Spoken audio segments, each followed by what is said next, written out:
We're switching it up a bit today. I'm on a giant beanbag on the floor because my legs really hurt and I don't think I could stand up. Fibromyalgia, man. It's a fun time. Hello everyone, welcome to day 4 in this instalment of Every Day this month. Lauren talks about the 7 husbands of Evelyn Hugo. It's the last day, I promise. It will not be brought up in tomorrow's video. It just so happens that every video I've done for the past 4 days has been very fitting to be included and spoken about.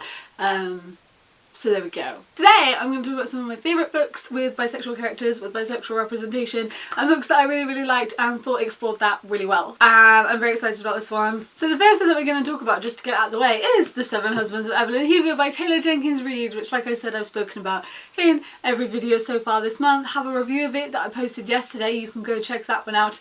I will link it in the description. This is about Evelyn Hugo, who is a Hollywood icon back in the day and has been a little bit of a recluse since, and now she's a lot older, and she contacts Monique Grant, who is kind of like a fairly unknown journalist, to come and do this whole spread on her.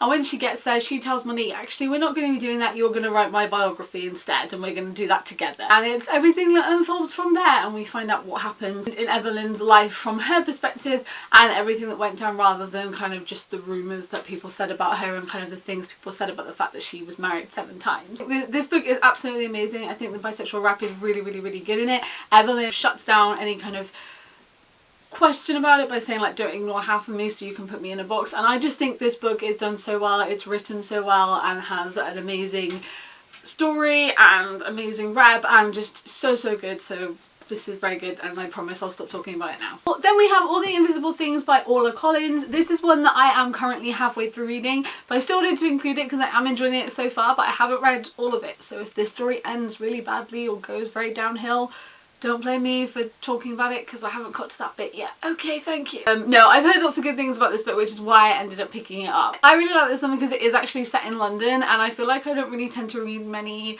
like, English ones. I know that sounds really weird, but pretty much every book in this list is American, and it's rare that I actually read books set in England and, like, where I live. So should probably do that. And it focuses on Vetty, who for 4 years has kind of been keeping so much of herself a secret. Ever since her mum died and her family moved out of London, she's kind of been keeping everything inside, and she's never told anyone that as well as boys, she also likes girls, and that's something that she has not really spoken about before. But now her family are moving back to London, and she's ready to kind of come out of her shell and be herself and be loud about that and talk about that. She ends up kind of reconnecting with her childhood friend Pez, and she thinks that reconnecting with him will be great because he always kind of installed the best in her, and he was always fearless as well, and she kind of thinks that him and, you know, she can do that again and she can do what he does. But when she meets him, he's not the same as she remembers, and she thinks he's got some secrets that he might be hiding as well. Like I said, I am just a little bit under halfway through for this book, and I am really liking it so far.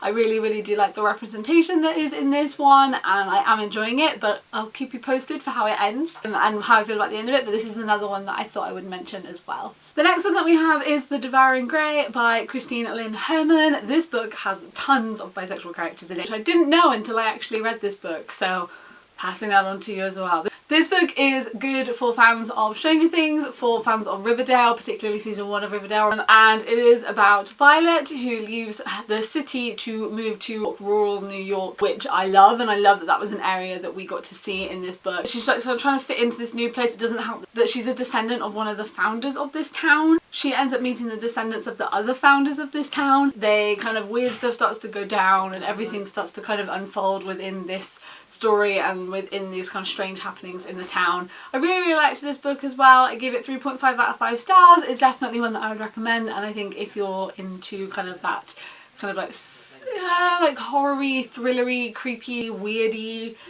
Stranger Things-y elements, then I think you would really like this one as well. Then I want to talk about one of my all-time favourite books of all time. All-time favourite books of all time.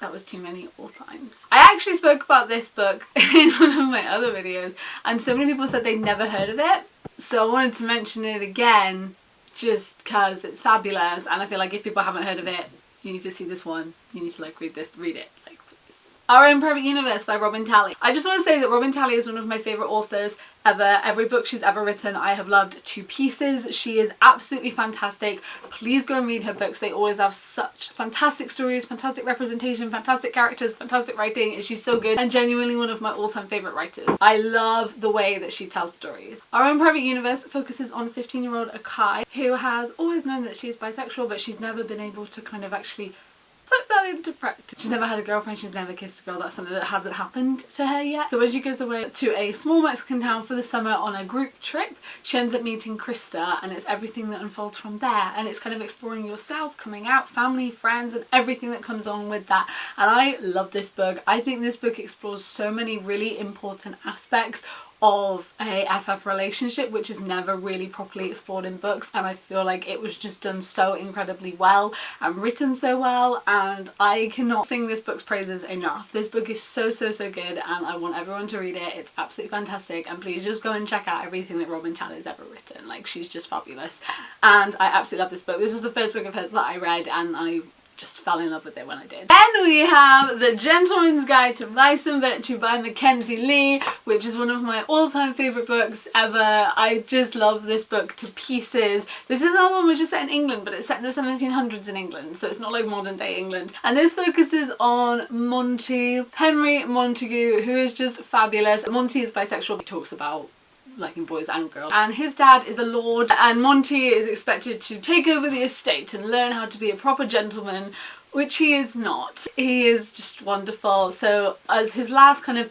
attempt to become that, and his last kind of summer of freedom as it were, he heads off on his gentleman's tour of Europe with his little sister Felicity, who didn't want to come along with him, but she's also fab, like, love her. She has her own book, which is a sequel to this, which will also be spoken about in another video this month, and his best friend Percy, who he is very much in love with, and he's just fabulous. Like, it's so well done, and it's just like, the audiobook for this book, which is what I actually read it on the first time I ever read it, was hilarious. It's read by Christopher Coulson, who plays Tom Riddle in Chamber of Secrets, and he just has the most perfect voice for Monty, and exactly how I pictured how like Monty would sound, and now whenever I read the actual physical copy, that's all I hear in my head. Like, this whole book is amazing. It's hilarious and just like so funny, but then so good, and deals with really important things. Percy has to deal with the racism of the time, and he also kind of deals with like how people would consider different illnesses at the time, and it's just fabulous. This whole book is just incredible, and you just should read it. Okay, cool. Then we have autobiography.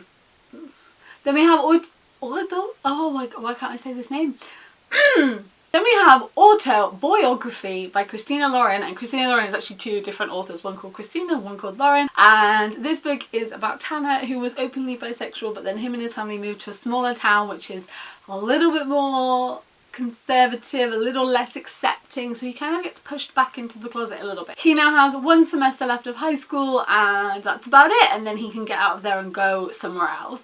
But his best friend Autumn kind of challenges him to take this writing seminar where he's expected to kind of draft a book during the time of this seminar, and while he's there he meets Sebastian, who was the winner of last year's one and who actually got a book deal from that, and they very much hit it off. The only thing is Sebastian is considered a Mormon prodigy, and his dad is very religious, and it kind of everything that comes from that, and I feel like the representation of this is really good. I feel like it's explored well, it's written really well. It's really good.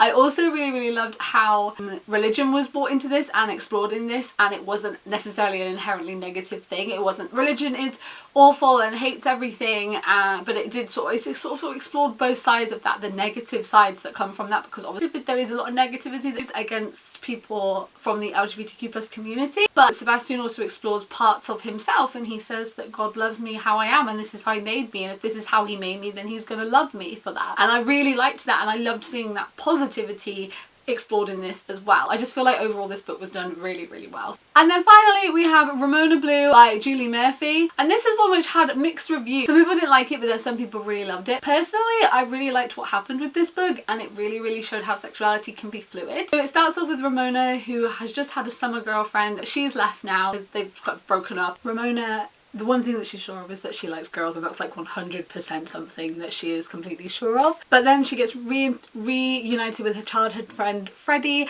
and things start to unfold from there, and it's not kind of as black and white as she was sure of.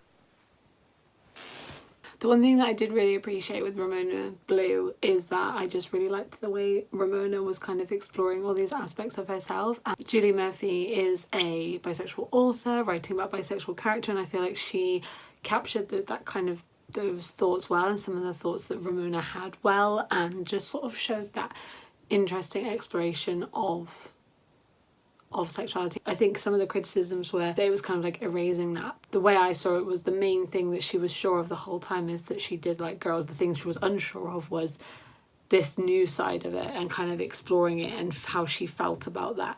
When she was with Freddie, she felt guilty because she just felt like she was losing part of herself. I think it's important to remember that that can be fluid and things can change, and that's what I liked about this book. I hope that makes more sense than my really rambly conclusion there. But I just really loved this. I loved how it explored sexuality. I just thought it was done really, really, really well. So this is one that I would recommend. So yeah, so those are just some recommendations for today's video. Thank you guys for watching. If you're new here, then I make videos a couple of times a week about books and fandomy things. So if you want to stick around and join us, then you can do that. And as usual, all my other social medias are in the description below if you want to come hang out with me on there. I hope you guys are doing really, really, really well, and I will see you next time. Bye!